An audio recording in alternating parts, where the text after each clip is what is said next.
which stuck me and which actually is my topic for presentation today specifically is about how sustainable urban spaces can be created across the country.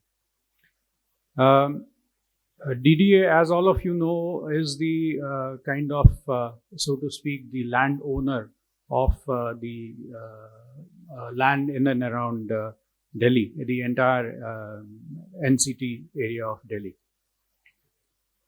And it's mandated not only to plan the development of the city in the form of its master plans, but it is also mandated to regulate development, and through its regulations, the various municipal bodies and other authorities operate. The DDA also plays the role of having developed the city of Delhi. Large housing colonies that you see in and around Delhi, across Delhi, are basically creations of the Delhi Development Authority. In the last several years, it's been concentrating on creating more of affordable housing. And I will take this opportunity to kind of sell DDA to all the developers or the financiers who are present here, that we have created more than 35,000 odd affordable housing units across Delhi, which we are right now offering for sale. These are EWS and LIG. I am aware that some of you are already there in the market space, providing finances to the people who are wanting to purchase these affordable housing. And I would welcome the other financial organizations also to come over to Delhi, be in touch with DDA and try and help out the people who are interested in taking up affordable housing by providing easy access to loans for the houses. Having said that, I'll come to the issue which I thought I should be presenting. Delhi अक्सर कोई भी गया होगा, आप समय से सभी visit किए होंगे, तो you would feel that it's a place which has been in news recently because of all the pollution, especially during the winters जब कुछ दिखाई नहीं देता है, smog भरा रहता है. You have also perhaps got the perception that Delhi is all about concrete, all about constructions, huge sprawls of urban conglomeration. और अगर आप आउटर दिल्ली में लुटियंस एरिया को छोड़ के अगर आप गए होंगे तो आपको लगता है बहुत ही अनप्लान्ड तरीके से ये डेवलपमेंट हुआ है. But amongst all that, to my own pleasant surprise, though I have been in Delhi for a pretty long time, a large number of green open areas have been created by the Delhi Development Authority. The other municipal bodies too have contributed, but almost more than half of the green spaces in Delhi are a creation of DDA. So what I would like to present here is to start with what John Ruskin has said. City's greatness. John Ruskin, of course, is a great critic of art and architecture, and he had a great sense of openness and spaces. And he said a city is, its greatness lies in its public spaces, its parks, and these squares. So आप कभी भी Europe चले जाएं तो आप देखेंगे कि there are huge squares around which the city center lies. And as you radiate out from the city centers, you find parks and open spaces, boulevards, well laid out roads, grids, a well-planned city, maybe in concentric circles, maybe in squares, maybe in multi-nodes. But then that's how they have built. And hence, they look and give a better feeling of living, a better feeling of life in these cities. Delhi Greens, when I talk about the Delhi Greens, you all are also aware that it's one of the oldest cities in the world. And a lot of its past glories, it's said to be 7 cities have been rebuilt over what is the existing Delhi. A lot of cultural heritage, a lot of archaeological splendor. And you would be surprised to know it is one of the greenest capital cities in the world. Delhi's total green cover is 22% of its total area. The area under green recreation, under urban area, is almost 48,000 hectares, out of which about 9,000 hectares is green. And DDA has contributed to more than 5,000 hectares of greens in the city. On the right, you see the map of Delhi. adjoining Uttar Pradesh, Haryana, to the north and east and west, and also south is Haryana.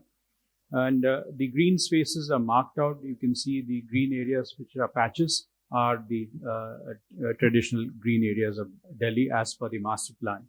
Now, two major distinct structures in Delhi is the ridge, and the other is the river, that is Yamuna. So, based on this, the Delhi can be categorized of how it has grown.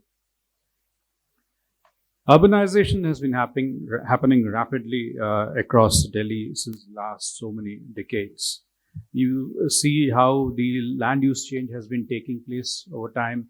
91, the red is the built-up area, and then by 2001 it had further increased. 2011 it is almost red.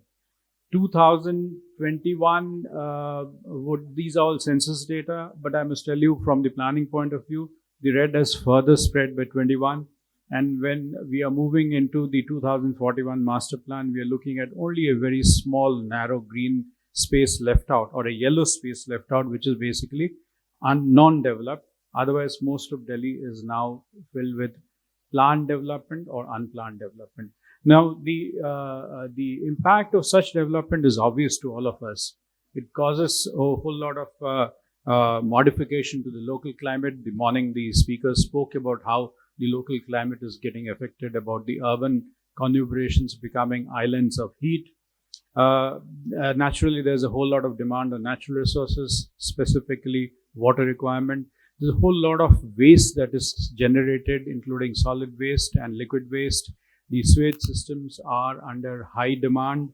And yes, amidst all that, what can we do to create more greens and remove the hotspots and create more cooling effect inside the city? Delhi's battle against pollution has been ongoing. Air pollution, water pollution, noise pollution, and soil pollution.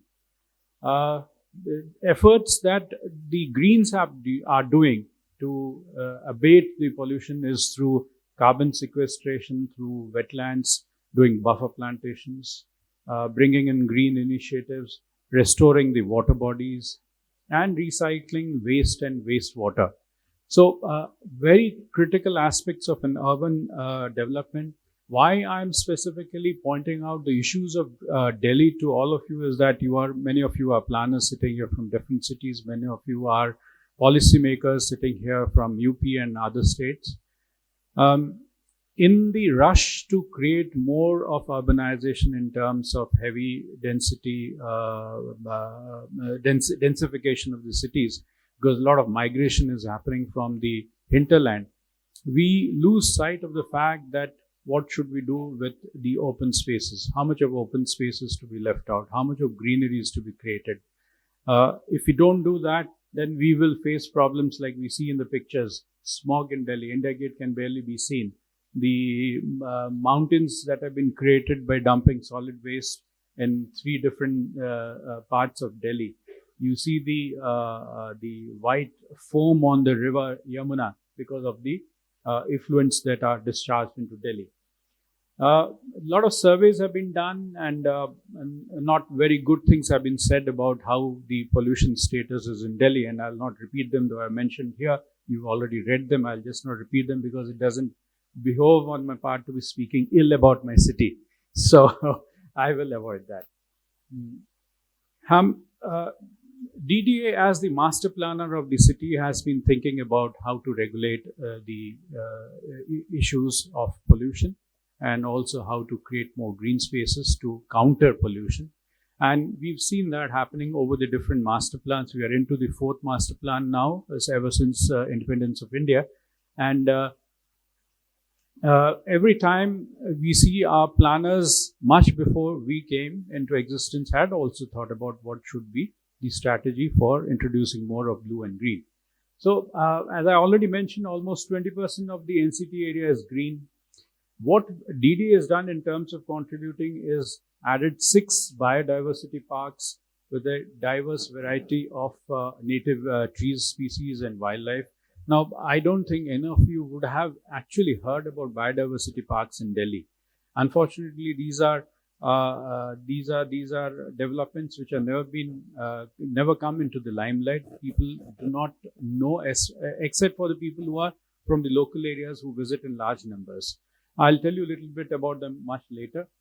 There are a whole large number of water bodies, and in the morning, the Additional Chief Secretary pointed out that in our inertness towards the requirement of understanding the need of open spaces in water bodies, we have very confidently been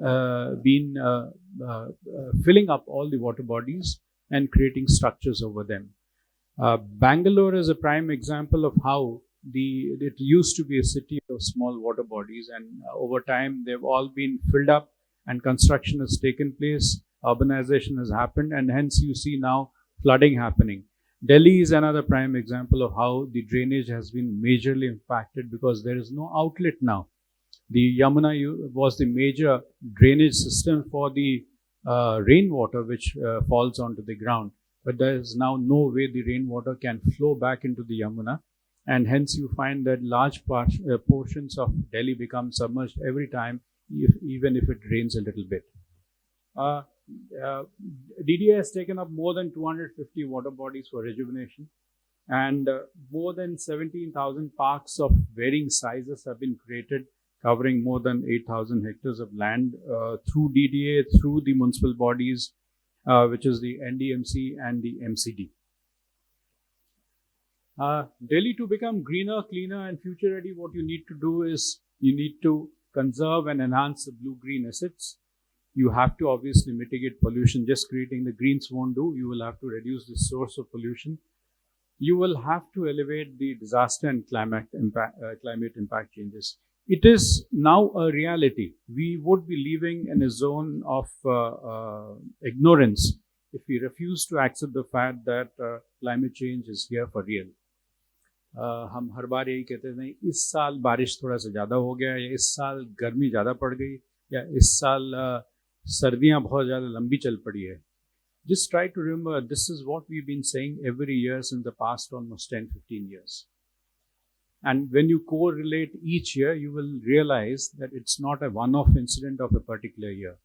It's been happening every year, and there's been a change from mild to harsher to extreme severe conditions happening, each of its kind. It's extremely hot, it's extremely cold, extreme rainfall conditions. Unfortunately, right now, every day I receive information from my cadre, that is Himachal Pradesh, of the disasters that are impacting it, because heavy rains are lashing it, heavy rains, unprecedented.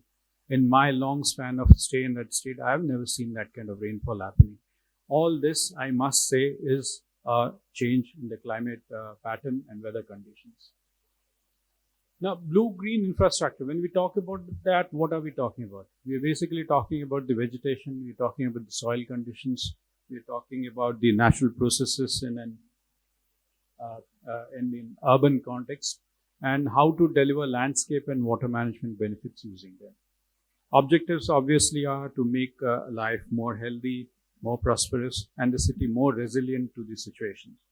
The image that you see at the bottom. So what we have tried to do is merge landscape planning and water planning and bring about a green-blue infrastructure. The green line that you see, I don't know whether this works. No, it doesn't. Can't show. So the green line that you see here,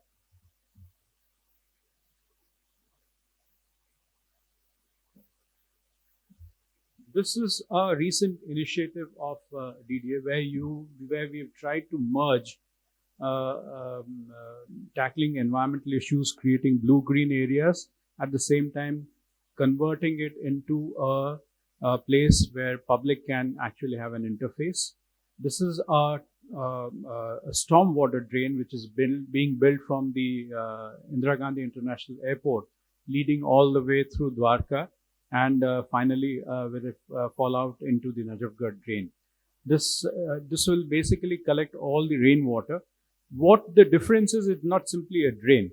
To start with, we have used the spaces around it to create sustainable development in terms of food courts, sit-outs, green parks, solar parks, wastewater management sites, ecological parks, and a whole lot of structures which actually would attract people. Rarely would you see somebody say, let's go and sit next to a drain. आज शाम कहाँ बिता रहे हो? हम drain के बगल में जा रहे हैं घूमने के लिए. ये कभी सुना आपने? नहीं सुना होगा. बट कोशिश ये है डीडीए की ओर से कि हम ऐसा कुछ बनाएं जिसमें कि पानी की निकासी तो होगी ही होगी. It should not turn into a drain, definitely. It will be a channel for moving out the rainwater that comes in. And at the same time, it becomes a pleasant experience for people to spend the evening or day or a weekend outside with food courts and activities for the children, green areas. That's what we are working on. I'll just take you through a little bit of history of how the master plan, which is the Bible for the development of Delhi, how it has worked. So far, Delhi has had 3 master plans, 62, 2001 and 21. The master plan 2041 is currently in a draft stage. It's been already approved by the authority and submitted to the Government of India for approval. Should be coming out very shortly. And so basically just telling you how the land use premise in each master plan has been. So green and recreation has been 15 to 20%. This is a master plan of 1962, which recommended that you must have district parks, you must have playgrounds, you must have open spaces, and identified areas where it could be done. So the central ribbon that you see is the Yamuna. The blue portion is the Yamuna, and the slightly lighter blue portion adjoining it is the floodplains. The orange, yellow, green, black, these are all built up or semi-built up or agricultural spaces. So this was in 1962. So Additional Chief Secretary UP was talking about the master plan that you are planning to create for the entire state of UP for the different urban areas. So there's a lot of learning from the master plan that Delhi Development Authority has created for Delhi. We would be glad to actually share the information on that. This is the 62 master plan. Again, emphasis was on major natural features. Ridge, the natural ridge that is the Aravalli, it finally terminates in Delhi. It has to be conserved. That was thought out in 1962 because a whole lot of indigenous species are to be maintained. It acts as the lungs for Delhi. A lot of flora and fauna are there in the ridge area, and hence they were to be protected. And then it reiterated that water pollution was becoming an issue by 2001 and that it needed to be addressed too.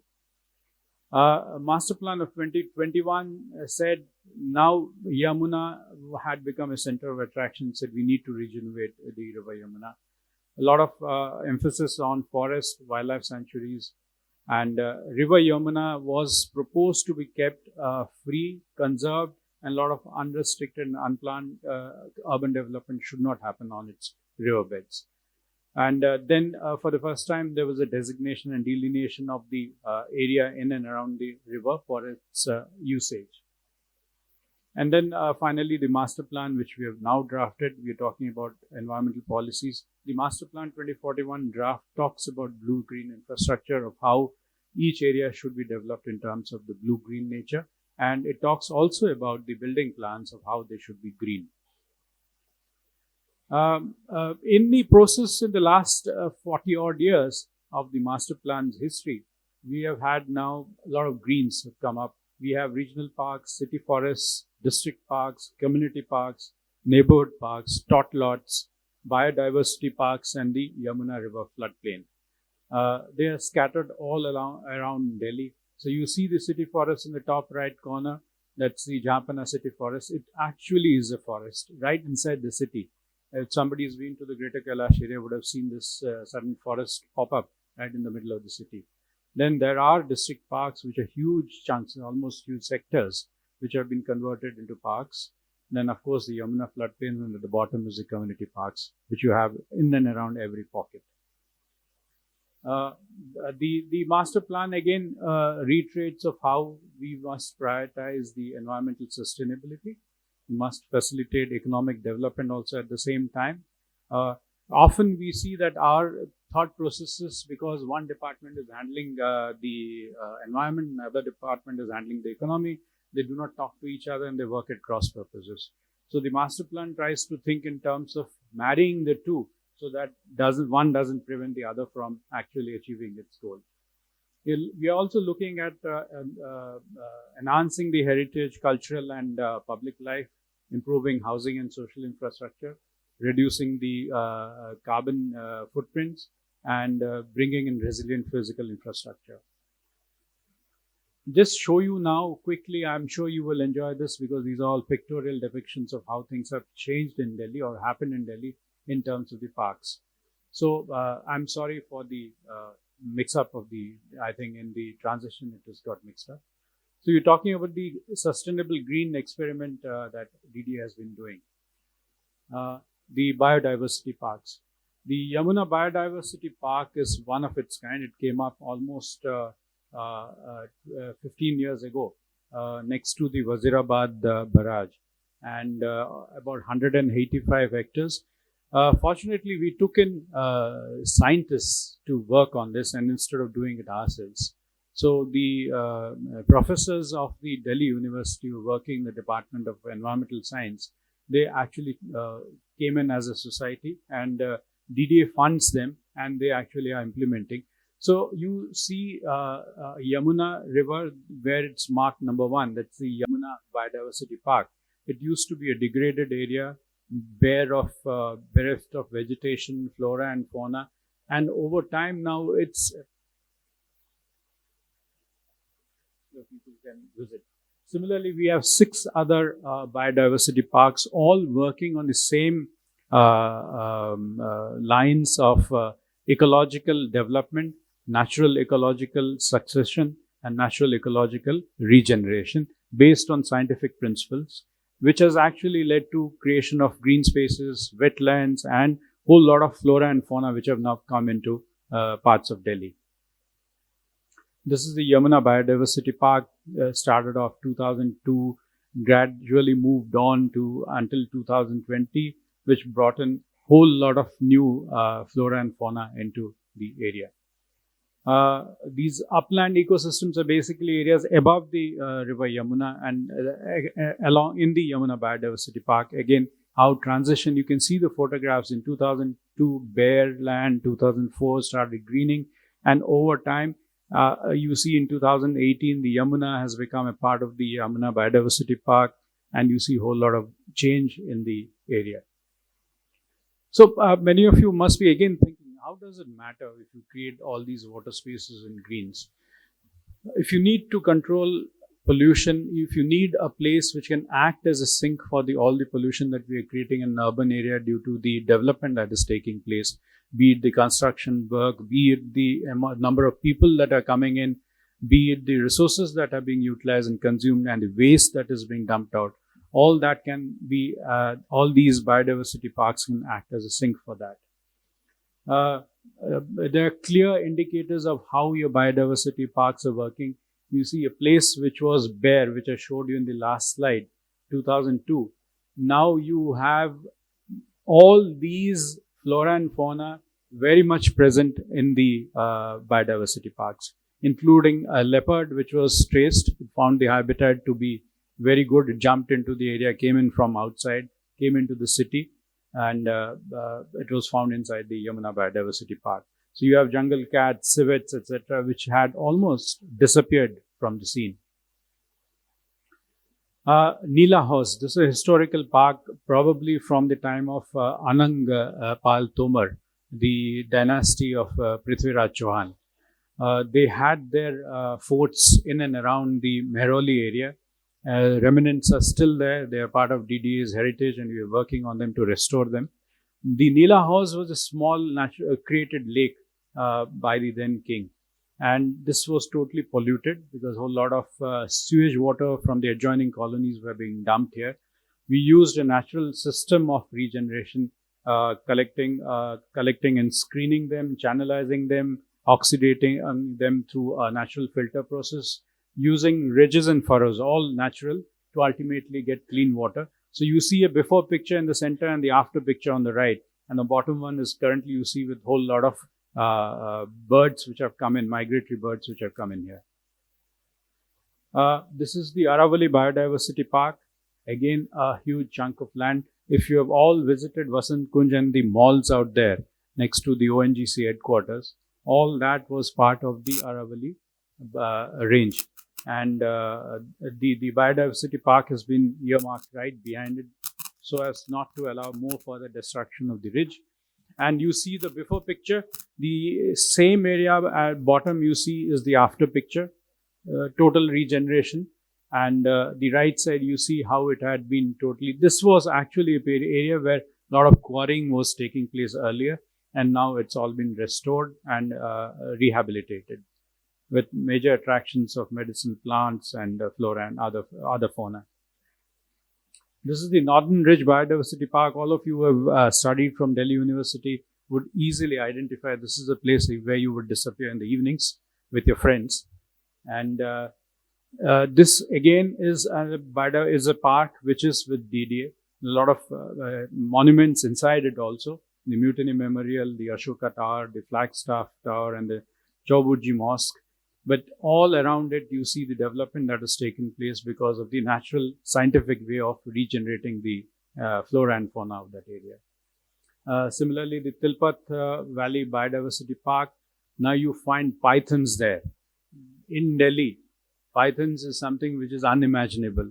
Now you have pythons there, you have monitor lizards, different varieties of other lizards. Nilgai herds are becoming big now. It's becoming actually a nuisance now.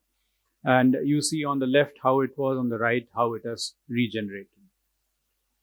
This is the Tughlakabad Biodiversity Park next to the historic Tughlakabad Fort. This is again a water body, how we have regenerated again using the natural system of bioremediation from using natural sieves of solid material of the pebbles and sand to filter it, then doing oxidation, cleaning it up, and finally getting clean water. This has all been done in that area. So, bioremediation through constructed wetlands. Kalindi Biodiversity Wetland Park, it is right next to the river Yamuna.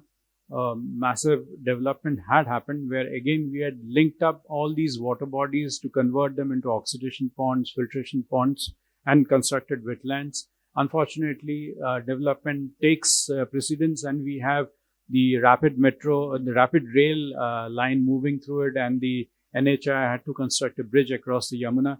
So part of it has been now damaged. We are going to redo it.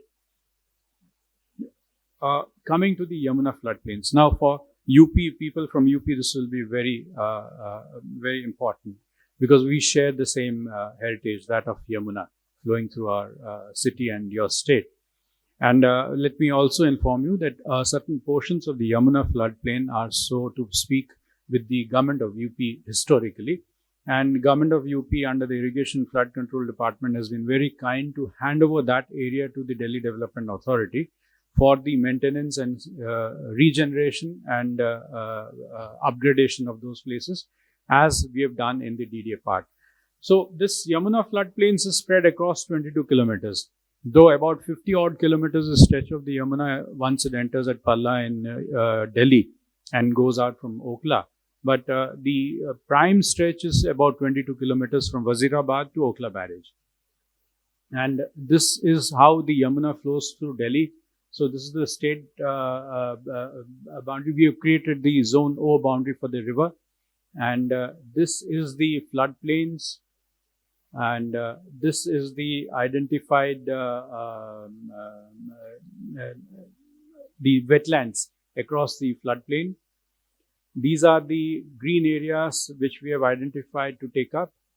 And this is where we thought the public interactions potential interactive zone could be. And this orange portions are the areas which we have already started developing as a potential interaction zone for the public. We have basically 10 projects, and they are covering a large part of the floodplain, and the projected cost would be about 1,000 crores, near about 1,000 crores. We've already started working on some major projects.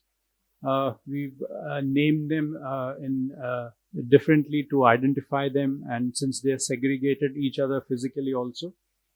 So I'll showing you basically some of the spaces which we have regenerated. We have restored water bodies. We have now kacha paths and minimum of construction on the floodplains.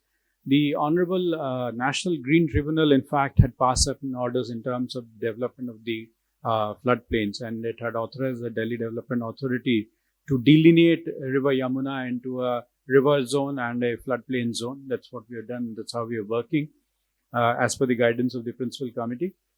We have restored depressions so that more water is stored, especially during the floods. This time we saw that the water bodies that had been created have successfully retained a lot of water, stored a lot of water, and that would help in successive regeneration of the green areas along the floodplain.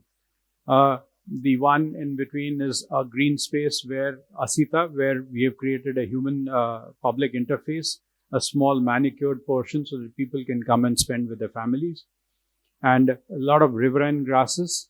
So the philosophy or the science behind this restoration is on a scientific basis of ecological succession. So we have grasses along the as a buffer zone along the riverbed, and then beyond that we have shrubs, and finally the trees. So it's a canopy development which has been taking place. So more than 6 lakh native trees have been planted, 9.5 million riverine grasses have been planted, and more than 1350 million liters of water has been augmented by creating all these features. These are different projects. Bansera, it's based. It's called Bansera because it's a bamboo based development that we have done. You see on the top plateau, a lot of construction waste used to be dumped, and now that's been converted into a green. So you see the before and after pictures of how it has been converted. This is Asita. On top, you see that's a picture that water body never existed. It used to be an illegal cultivation ground. Agriculture was taking place here illegally. Encroachments were massive. They were all removed. Now, this water body this time attracted 63 species of new migratory birds, and a whole lot of birders were present in Asita throughout the season this last winter. So you can see the changes that have taken place out there. This Asita on the eastern side, a portion of it belongs to the UP government. Irrigation department has handed over that portion to DDA. In fact, the worthy Chief Secretary had visited about a month ago to see how it had happened, and he had been pretty pleased about how the development has taken place, and he was wanting more area to be taken up by DDA on behalf of the UP government. Now, these are green spaces across the city. These are some landmark greens which have been created by DDA. This is the Lala Hardyal Park in Jasola. Children play areas have been... when I'm talking about greens, you can simply not talk about having just a park or a green lawn. You have to identify who are your users. So there are different kinds of users. You have children who need spaces for playing. You have senior citizens who need places for sitting. You have people of the middle age who want to take a walk. You have young people who are athletes and need a space to work out. So DDA has been trying to cater to all those requirements. So different forms of development of these greens have taken place across the city. These are showing you how it has been done. In some places, it's a theme park such as a cactus garden in Vasant Kunj and a bougainvillea garden in Ashok Vihar. These are, I'm getting back to the stormwater drain which I had spoken to you about earlier. It shows more categorically of how it is being developed. So you have solar arcades, you have solar trees at night, cycle tracks, walkways, food courts, then stepped seating, then the surrounding area around the drain has been converted into greens. It is all under development. We expect by the end of this year to be ready for dedicating to the public. And we are creating an iconic Bharat Vandana Park costing near about 500 crores next to the trunk channel. This is going to be an iconic park, one of its own kind. This is the Bharat Vandana Park. We're getting it done through the NBCC. So there are these aerial walkways on these pylons that you're seeing there, 9 pylons which will have an aerial walkway. There will be these 9 petals and a central sarovar. It would have automated boats moving on the channels so that people can sit on it and go on rides. And then the India Park on the top left, the number 9 that you see, petal number 9, Mini India. So it has monuments of more than life-size monuments of different states, which would be depicted here. So it will be one of its kind parks. The Vaishnavi Park is, this is a very interesting park. We have a slum area all around it, huge slum area. And DDA has done a rehabilitation project right next to the park. Part of the park was also encroached upon by the slum dwellers. Now we have come up with almost 1,800 flats right behind the park. So all these slum dwellers are being rehabilitated in the new construction that has taken place, and this new park has been created where you have a Upvan, you have an Angan, then you have a Shikshan area where the children can learn, and then a nursery, and then of course an Upvan again for the people to roam around in. Indraprastha Park, this is a Millennium Park on the Ring Road. This is very interesting. Again, a solid waste dump. I remember as a student having gone then on a field trip to see how solid waste dumping is done on a semi-engineered basis. So this is now a beautiful park. You see the pictures below on the left also. We've created through a Buddhist society an iconic stupa. It's a life-size stupa with an auditorium next to it for audiovisuals on lives of Buddha. So it's a beautiful iconic park now, and it's all created on a solid waste dump. These are different facilities which we have created across Delhi: sit-outs, amphitheaters, and gazebos everywhere. You have the traditional red sandstone stuff, the modern stuff on the right, and in the center you see bamboo, which is basically a sustainable way of doing it. These are facilities, pathways, etc., created in different parts of the city. These are now the children play spaces created across most of the parks. Open air gyms are almost a norm now. Restoration of water bodies is something which we are doing with a lot of dedication. The Honorable Prime Minister had laid a plan of the need and how we should restore the water bodies, and I'm sure all of you in the state would also be working towards that. So these are some experiments, and some successful, major of them are successful experiments. The Sanjay 1 lake is a huge lake. We've done some floating wetland experiment, which had worked out extremely well, actually too well that it started getting so congested that we had to remove some of the floating vegetation out and control it. Then the Housecast Lake, of course, the Sanjay Lake in Mahivihar, and this is the recent one which has been now being done up. Mehrauli, most of you would have visited Qutub Minar.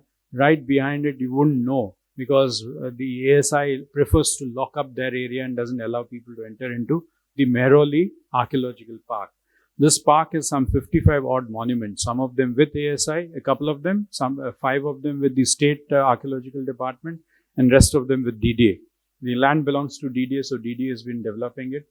Metcalf, this is the building on the left, the broken part on the left, you see in the bottom left picture, is the Metcalf Boathouse. So this water body has been now regenerated by DDA, cleared up, opened up, and we are regenerating, putting all the monuments to adaptive reuse, so that next time you visit, you will have a beautiful cafeteria, you will have an interaction center, and you can see all the ancient monuments out there. We are trying to promote a lot of public participation by celebrating the greens. This was a flower day which we had organized in the Ashok Vihar area, with thousands of people actually visited. To my surprise, honestly, thousands and thousands of people. And that was so satisfying to know that people are really keen to have green spaces and they want to visit those spaces. So all the planners who are here, the urban planners, please do not forget that we may be thinking about optimal way of utilization of land, but ultimately it's the green spaces what the public is asking for. So you have to keep that in mind. So we've been regularly interacting with the public. In fact, in the Sanjay 1 area, we have regular outings on every weekends along with the WWF. telling the children especially about the wildlife and the flora of that area, and training them, making them more sensitive towards nature, towards more sustainable development. So these are all images of what had happened on different points of time of how people have been interacting. We've been having flower shows, flower exhibitions. We are having nature walks. We have been having butterfly visits. We have been moth days. We have bird days. We have been having, on the occasion of Azadi Ka Amrit Mahotsav, we've been having Jagrukta Abhiyans, Swachhta Abhiyans. We have yoga abhyas, cycle rallies, Azadi Darshans, nature walks. So we've been actively trying to involve people in all the green work that is taking place. To make the city more sustainable, DDA is just chipped in by bringing in projects for solar power generation, bio-waste conversion into vermicomposting, and then, of course, in all our greens, we do not use fresh water. We are using STP. Either the STP water is treated water is taken from the Delhi Jal Board, or we have set up our own STPs to tap the drain water and convert it into irrigation water. So we have almost a capacity of 7,470 kiloliters per day now, and catering to all our parks across the city. Thank you. Any questions? I will be glad to respond. Were encroached. Even now we are grappling with encroachments. We've removed hundreds and hundreds of encroachments. Rather put it at thousands of encroachments. Large part was being used for illegal cultivation. That's been totally stopped. And a lot of sand mining used to take place. That has been totally stopped. So now it is practically with DDA. Continuing with the same, like you showed us a lot of green development inside Delhi. So that land was acquired by DDA to develop parks, or it has come using other tools? See, historically, Delhi was created apart from Lutyens Delhi and old walled city, which are historically present. Walled city predated the British, and when the British came in, they created the Lutyens area. Apart from that, the rest of Delhi that you see is a creation of DDA. So most, or 99% of it is acquisition. DDA kept on buying land and creating colonies and sectors and pockets and areas. Small portions of it were developed by private builders like Greater Kailash, Friends Colony. These are private builders. Sujan Singh Park, these are all private builders. The rest of the area of Delhi has been created by DDA. The unplanned parts that you see are private land, privately held land, or some government land, which are, of course, without any permission. So people have done a lot of unplanned, or should I say, illegal construction. Sir, this Ujjwal from Raipur Smart City. You have showed us very good development of parks, green areas. We are also developing a lot of parks, a lot of ponds, redeveloping, doing beautification and maintaining them. What is your O&M model? How you are doing O&M for such a long period? See, 2-3 different ways of handling it. One, DDA does its major district parks. That's done by DDA's own horticulture department and landscape department. We do our own maintenance. We have a team of officers, and we take on board the labor force to help us in maintaining it. The smaller parks, less than 3 hectare size, we develop and then we hand over to the municipal bodies so that they can further maintain. This is the government side of how it is being done. We also have an adopt a park policy, wherein the local RWAs can also adopt, or a commercial organization or a business entity can also adopt a park, and we enter into an MOU and allow them to maintain that park. So we work on these 3 models. One is develop and maintain ourselves. Second is develop and hand over to the municipal bodies. Third is develop and allow a third entity to maintain it. Advertisement of them? Third we one. have a very restricted permission. It would only show that somebody is sponsored. They are not allowed to put up hoardings. Okay. Two reasons. One, we don't allow. Second, the moment they do that, then the municipal body will step in and say you can't do it. The money goes to the municipal bodies. Right. Thank you. Right. Thank you so much then.